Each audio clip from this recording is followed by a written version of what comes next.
build a house. I want to build it. I want to dig a hole in the hillside and put good drainage underneath it. Put some kind of a moisture barrier, some walls up with moisture barrier, backfill it. Have good timber frame, round poles coming up instead of milled wood. Poles coming up that support a heavy roof that I can put a lot of earth on, so I have earth on the top and on the sides. And lots of sun to the south with good eaves and stuff, so I get good passive solar, and then have a tiny little rocket mast in there. And trying to build, the 100-mile house won't work because of the glass, and I don't know of a solution for the impermeable membrane, waterproof membranes to keep things from leaking in there. My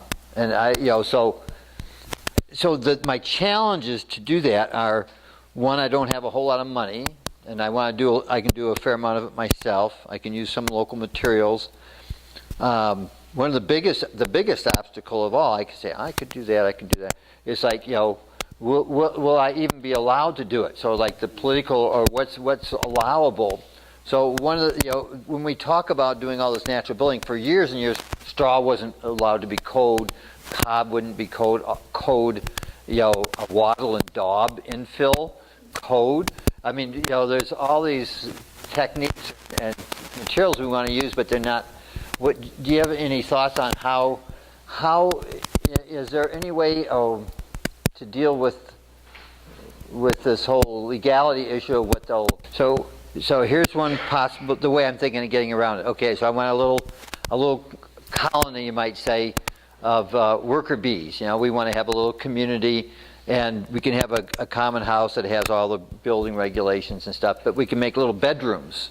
And I think that's what, Rick got a little bit out of that by using, you can build little bedrooms where it doesn't have a kitchen, it doesn't have plumbing, but people can sleep there. So I'd like to have a straw bale one, a cob, a cordwood, earth bag, just wattle and daub, just try to have a huge variety of all these different materials and building types on one site, so people could come and look at them.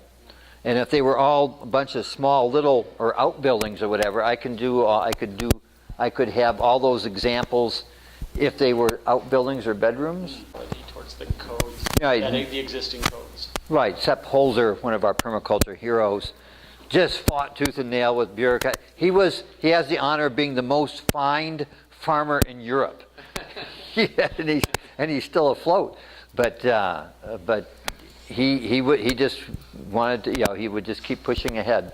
So you're doing this in Missoula County then? No, I'd probably actually be doing it in Sanders County, which is one of the easiest counties in the state. Okay.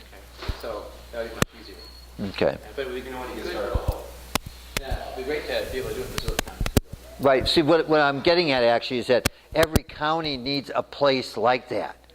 It would be great, between, I want to do a field trip this weekend. We could go look at alternative buildings. It's like, well, maybe there's one over there and there's one over there, but they're different types. Where can you go to, it'd be great to have a place with 100 different kinds of plasters, all labeled and stuff with the recipes, and people could go and touch them and look at them.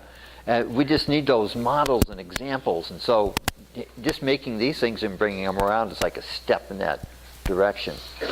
But so I'm just promoting the idea that there's niches out there for some of us to go out and do lots of little projects, just so that we can bring people there and be able to.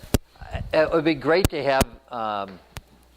There are gatherings of just about natural builders, and there'd be 20, 30, 40, 50 experts in the room on different angles of this. And people could really ask a lot of questions, and you have little demonstrations. And we'll look at I've got a couple of a YouTube tonight we'll show, which is there's this natural building gathering happens in Argentina every year, and they make this great video of all the stuff they do. They probably don't have much laws there, so they just build all these incredible buildings.